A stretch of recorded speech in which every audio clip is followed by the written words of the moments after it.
From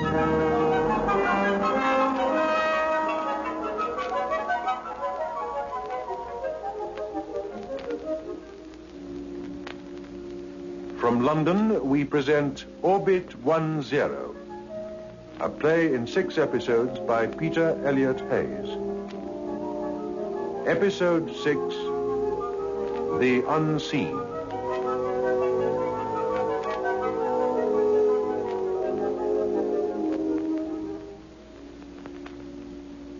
Lambert here. This is the last time I shall be speaking to you. I've done what I intended.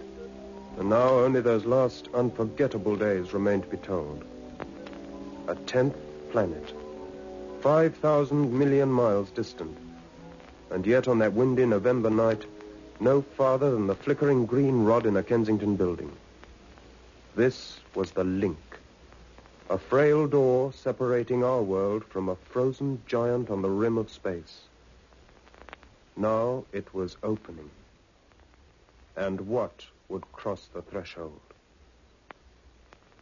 Here is Dr. Petrie's 6th and last recording. Final notes on 10th planet.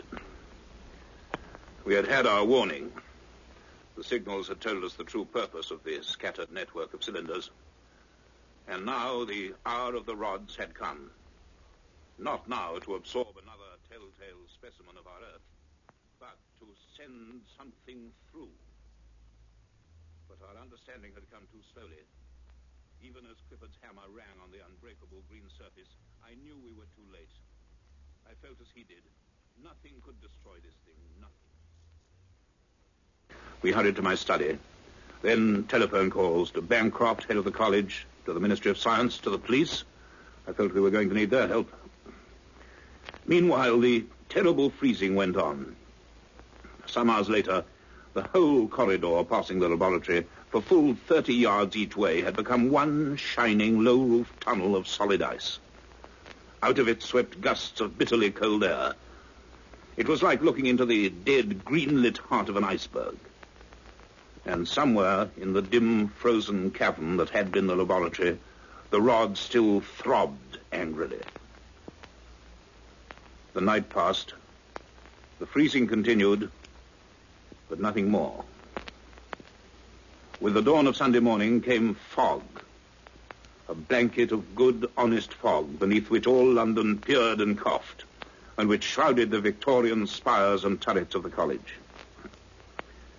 10 o'clock, we were back at my house for welcome coffee and buttered toast, and a telephone bell I was beginning to dread. It was Elizabeth who saw the black and silver limousine stop outside, and the short, overcoated figure who hurried up the steps. It was Lord Heatherton, and the minister, it appeared, had set many wheels in motion.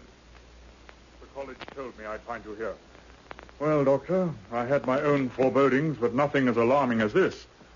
Perhaps we shall get a clearer picture when McLaren deciphers the rest of those signals. He's on his way here now. He's flying down from Scotland. We should know something soon. I hope so.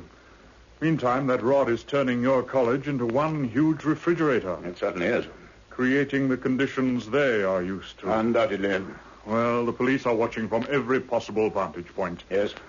If any other phenomena develop, we shall hear. Good. And the other cylinders, this may be the first of many. You recall that red file? Yeah, I do. We're putting the emergency measures into effect at once. Oh. So long as the plotted cylinders are passive, they will be left for the time being. But wherever activity is seen, I'm afraid it is going to be dealt with. After that warning, we can take no chances. How dealt with, sir? The army. Bulldozers and excavating parties first. Then troops with mortars and demolition charges. If that is not enough, there are tanks and heavy artillery standing by. Oh, my word. And if necessary, there is bomber command. Explosives? I wonder. I think we can cope. That specimen in the college is the one we must watch. I quite agree. That is our guide to what to expect later from all the rest.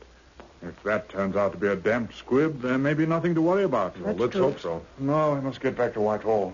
Reports from the War Office should be coming in any time now. If there is any news, let me know at once. Certainly. Yes, of course. Lord Heatherton's car slid away into the fog. A few minutes later, a taxi chugged out of it. and deposited McLaren and Peter Garrick on the pavement. With the future of the world in the balance, I observed Campbell still found 3 minutes to wrangle with the driver over the fare. But when he was pacing my study, gripping a bundle of papers, there were grim lines around his mouth, and his eyes were without hope. We've decoded the rest. The last section on the plane coming down. We chartered a private one at Renfrew. It's all here, Hayward. Yes? An intelligent, lucid history. Successes and setbacks on a world we can't even begin to imagine. And a disaster. Disaster? Look, it'll save time if Garrick just gives you the gist of it. Tell them, Peter. Well, the 10th planet is inhabited. Not by one dominant species as here, but by two. By two? Yes, two races who've always kept to their respective sides of the planet. Alien, hostile, endlessly at what we would call a Cold War. No truer word in those temperatures. Quite so. The inhabitants of the side receiving what little light and heat there is are highly advanced technologically.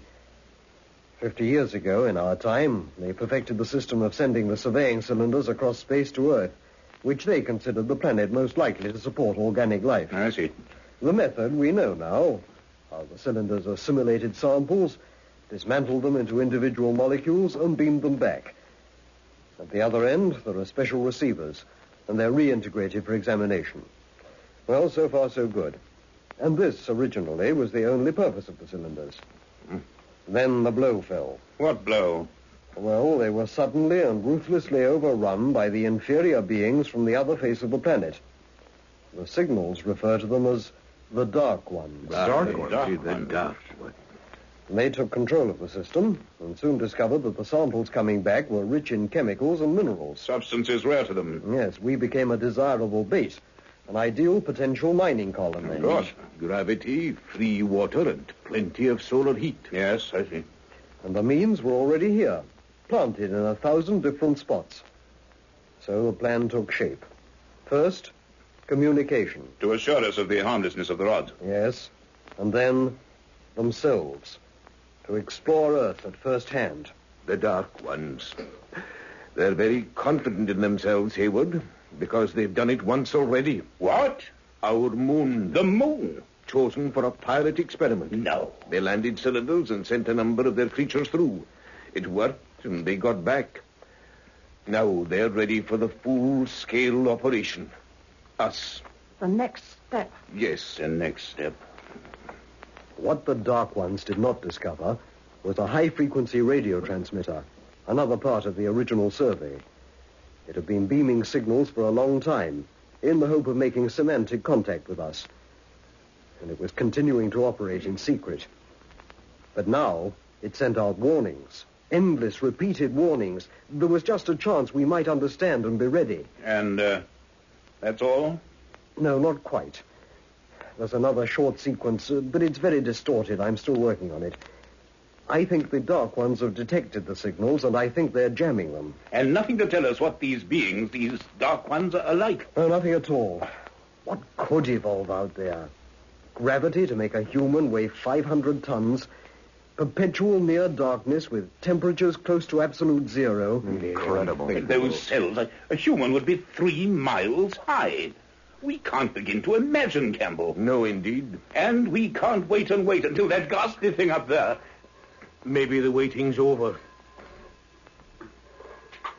Yes. Yes, speaking. I see. When was this? Yes, I'll come at once. The college. Something's happened. The rod has stopped. Stopped? Yes, but there are still noises. New noises. We'd better go.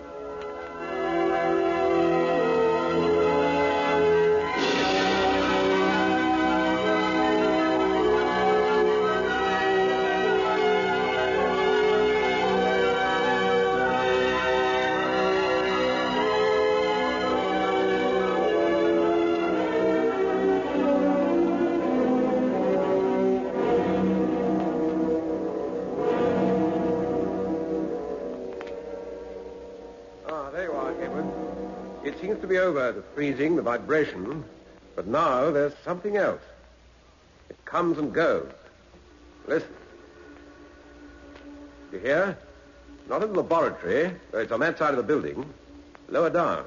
And it seems to be moving about. We must go up, if we can get close enough to see. Wrap yourselves up. No one take their gloves off. The cold up there is terrible.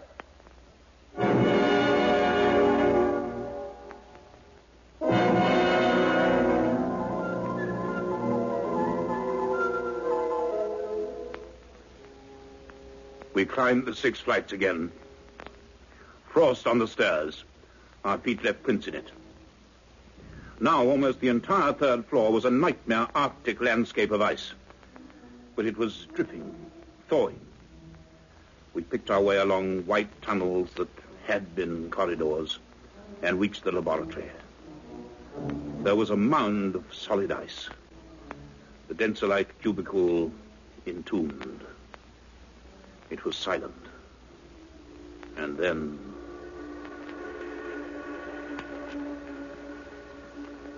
we followed the sound, stumbling and slithering along the ice-encrusted passages.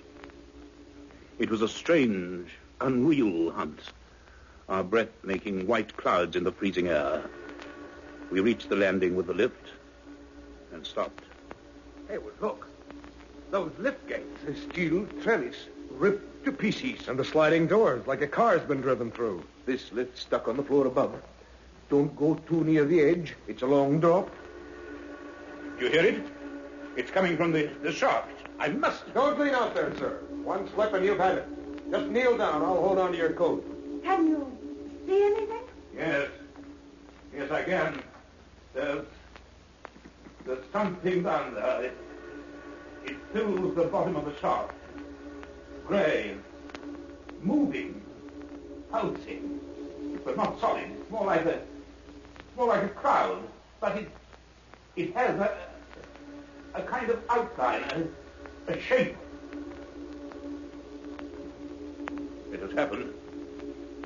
One of them has come through.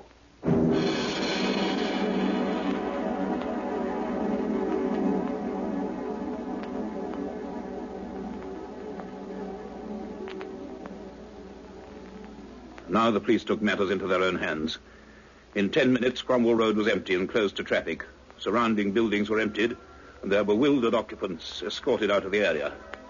Still, the fog pressed down. It was soon clear that the grey vapor was seeping out of the lift shaft into the basement. The rumbling grew more frequent and more violent. Now things were happening in Simmons' domain, and he led us down to a storeroom where there was a ventilating grill through which the basement could be seen. We peered through, and there it was. Vapor. A grey, shifting pool.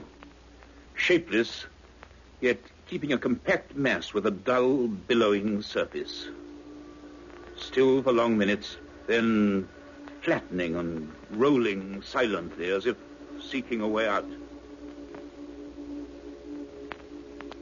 Incredible. And that's it. A living, solid thing. Living, but not solid. Well, it's logical, of course. A planet as massive, as cold as that. Beings with very loose molecular structure, not affected by the tremendous gravity. Little more to our eyes than a gas. Able to expand or contract themselves at will. And cold. Cold as the place they came from.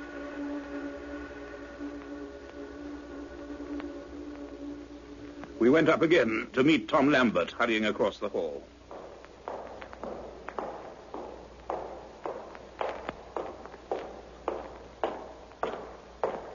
Well, Mr. Lambert, come to say I told you so. I think this is no surprise to you. Well, the cylinder's operating in reverse, you mean? It struck me as a possibility. Oh, it struck you as a possibility. Not worth mentioning, of course. Sorry, Doctor, but it was only a guess. And I assumed they could be knocked out if they got troublesome. Seems I was wrong. Mr. Lambert, we are not your admiring readers. You needn't dramatize it. Sorry. But listen, the reports coming into the War Office, they're not good. Several of the cylinders have had the full treatment, shot at and blown up, The casings have split, but the rods haven't even cracked. Oh, great heavens. They tried tanks on Exmoor, but the engines froze before they could get near. Well? The Air Ministry are ready to try pinpoint bombing where they can, but if armor-piercing shells won't even scratch them... I was afraid of this. Has anything else been reported? Yeah, several of them are operating violently. You know, green light, intense cold. Aye, that's the pattern. 14 hours of freezing. The energy build-up. And then the breakthrough. This one is ahead of the others. Excuse me, Dr. Police here. Yes, Superintendent? Oh, Doctor, we've got some asbestos suits from the fire service. 2 of my men have got into the basement. What? Oh, for heaven's sake, they needn't have worried. Apart from about 10 tons of ice, it's empty. What? The doors out to the car park have been torn off their hinges. Whatever it is that was in there, it's gone.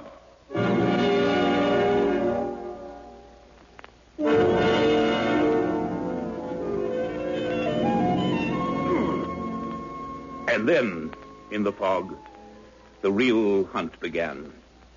By now, visibility was down to a few yards. One heard things.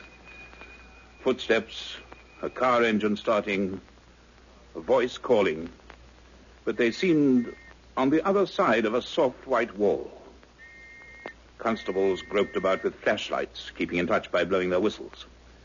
The police cars, crawling cautiously, their headlights glowing like pairs of yellow eyes, fanned out, and others converged to join them from all over London. We stationed ourselves on the pavement outside the college by the superintendent's car. Its radio, in constant touch with the Scotland Yard control room, chattered continually, and its operators scribbled on their pads and handed the messages out to us. But we knew we were helpless. Yes, fog. The thing couldn't have a better camouflage. The black cat in the coal cellar had nothing on this. And the thing is, what will it do? Well, everything here is strange to it, Superintendent. It must explore. I think it will be cautious at first. And anyone meeting it? Oh, the only warning may be the cold. After that... By the way, where is Peter Garrick? He stayed behind at your house. Yeah, I guess he wanted to keep working on the last sequence of signals. Message from 727. Junction of Brompton Road and Beaufort Gardens. Right. Here's something. Ice in Brompton Road. A continuous trail. Some shop windows broken. So it went that way, moving northeast. Something grey seen on the road. They tried to shadow it, then the car engine packed up. So it can absorb energy on its own. Thank goodness it's Sunday. That road any other day and the shop's all open. 723 again, sir. They've abandoned their car. Let me see. A bus coming down Knightsbridge, its engine stopped too. Ice began to form all over it. Only a few passengers. They got off all right. Wilkins? Yes, sir? Tell them I want cars patrolling Square, Knightsbridge, Kensington Road, and Sloane Street. Right, sir. Report the moment they have engine trouble. Yes, sir. That seems the best indication. I think it is. If we could only confine it to one area. But how do you try to stop a drifting patch of vapor? It's hopeless, Hayward. It can go where it likes, do what it likes. There is no way of stopping it.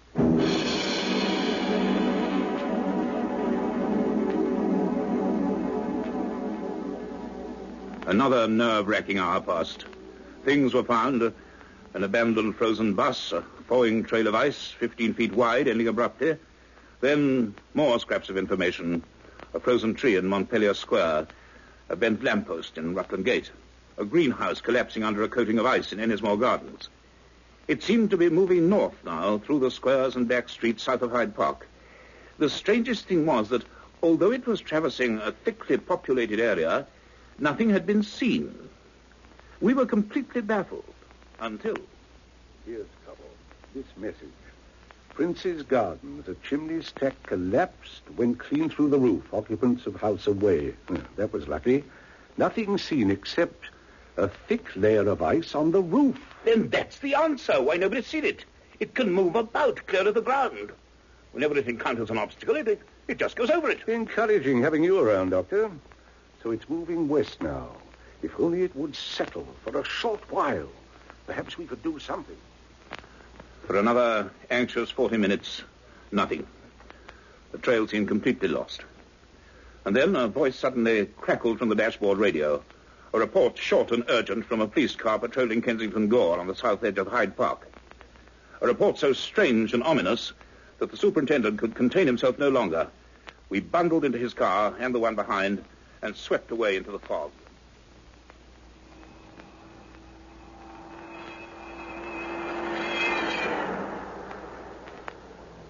15 minutes later, we were standing on steps that were slippery with ice. Behind us reared the tall, ornamented spire of the Albert Memorial, and beyond the empty wastes of Hyde Park. Across the road loomed the immense domed roundness of the Albert Hall. We knew then where the trail had ended. Look at the place. Covered in frost from the steps to the roof. It's in there, in the Albert Hall. Some of the doors were found smashed in. One of the caretakers went to investigate. There was the gray stuff seeping everywhere, along the passages, pouring over the galleries into the arena. He nearly collapsed with cold. Then it's expanding, growing. I'm afraid it is, but at least we know where it is. Doctor, listen. If this goes on, it'll shake the whole building down. It's getting out of control, Petrie. There's another car. It's Peter Garrick. Looking as if his life depended on that piece of paper. Peter, what is it? I couldn't find you. That last passage. I've got it.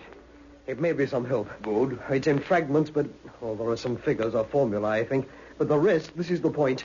The rods require energy to function. Aye, we know that. But it must be in controlled amounts. They cannot tolerate too much at one time. It can damage them. They're one weakness. An excess of energy, of power. Oh, if we could only... Oh, if we But attacking that thing in the laboratory, it's not going to affect that. Not now. I'm not so sure. That information was not sent without reason. In some way, the organism may still depend on the rod. There might be a way. The cyclotron in the atomic energy department of the college. It gets tremendous voltages. Yeah, from the diesel electric generators. Yes, they can be started up in a few minutes. They're on the ground floor, though. I have an idea, but it'll mean hard work and enough hands to do it. I guess we can raise those, sir. Then let's go back. Fog or no fog, Superintendent, your men have got to drive. There's just a small chance, but every second is going to count.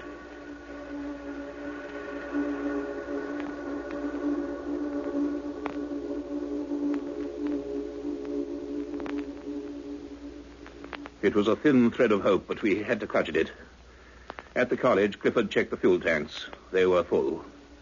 With 6 willing constables, we raided the electrical engineering floor for tools and a heavy drum of high-tension cable. The massive bank of generators was in a wing on the ground floor. The cable was run out. Clifford and McLaren were left to bear the end and connect up the steel and copper core. The rest of us set to work manhandling the cumbersome wooden drum up 6 flights of stairs, unreeling the tarred cable as we went. It was easier to reach the laboratory now, though much ice still remained. With hammers and wrenches, we chipped and levered until we'd freed the rod and toppled it from the cubicle. With numb hands, we rolled in the cable drum and unwound some more turns. I wanted a contact as close as possible. 4 slithering policemen, straining on an iron bar, raised one end of the silent rod, and the rest of us struggled with the leathery serpent until we'd passed 3 loops round it. The telephone, now working again, rang. It was Clifford. The cable was connected up.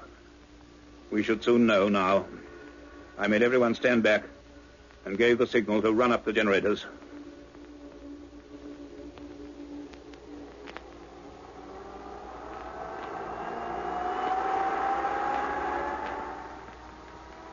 It was Elizabeth who remembered that the Albert Hall could be seen from the college roof.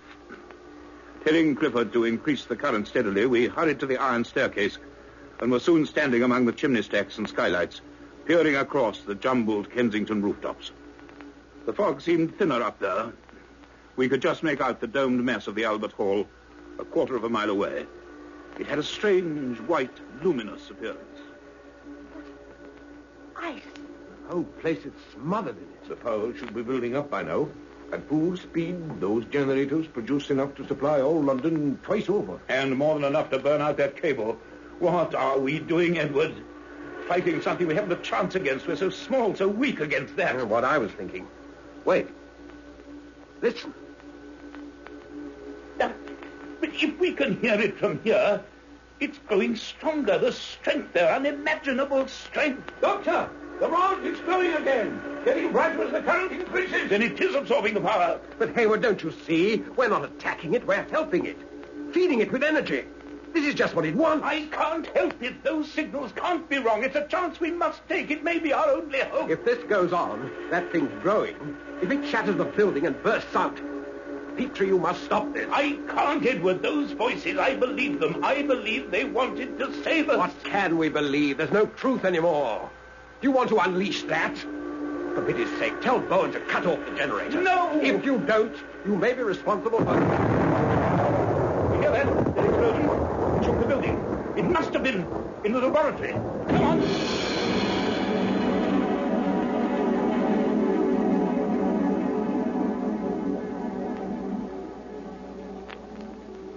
The rod, when we all stood staring at it, had changed.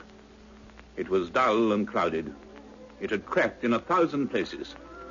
The tracery of silver wires was black and fused. It had seemed too much to hope, but it had happened. We clung to our hope as we raced to the Albert Hall. And when, 15 minutes later, we were standing in the ice-cold amphitheater, we knew the threat had passed. Water dripped everywhere, but it was empty. Within minutes of the fusing of the rod, the vapor had become still, thin, and disappeared.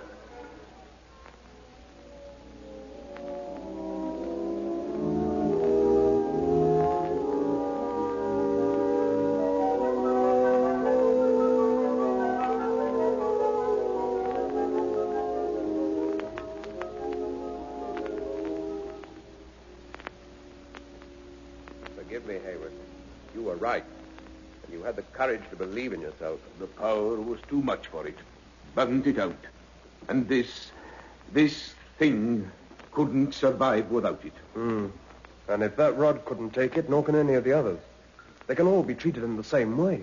Yeah, any powerful electric circuit run near them.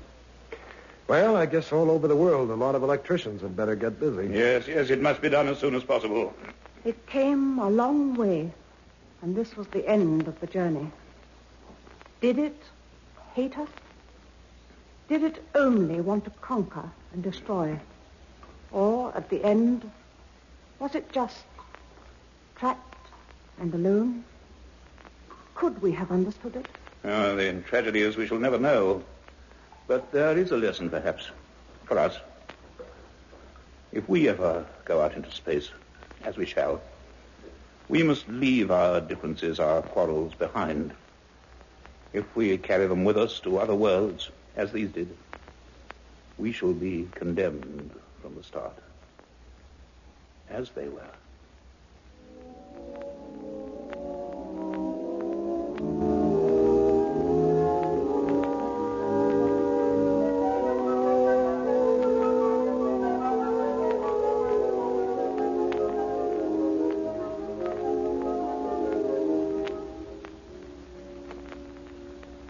And that, I suppose, ends my notes.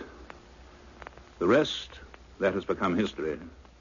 The burning out of the cylinders, wherever they were found. The fading away of the signals, which have never been detected since. Whether because they had served their purpose, or because the senders were themselves overrun, we can only guess. But the link with the 10th planet was broken. Perhaps for all time. That was all years ago. As I sit here and dusk falls over the green countryside, I wonder, is it a law of the universe that each race be bound to the surface of its own world, that we belong where we begin, a law that will eventually punish all who flout it? I do not know. But, as I say, I wonder.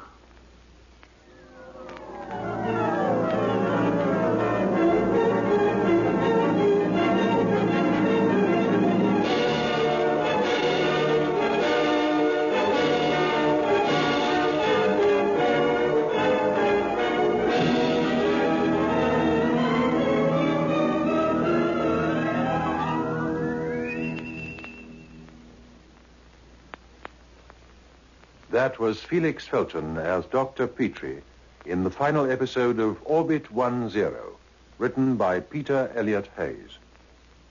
The music was taken from The Ritual Dances from a Midsummer Marriage by Michael Tippett, and the play was produced for the BBC by David Duse.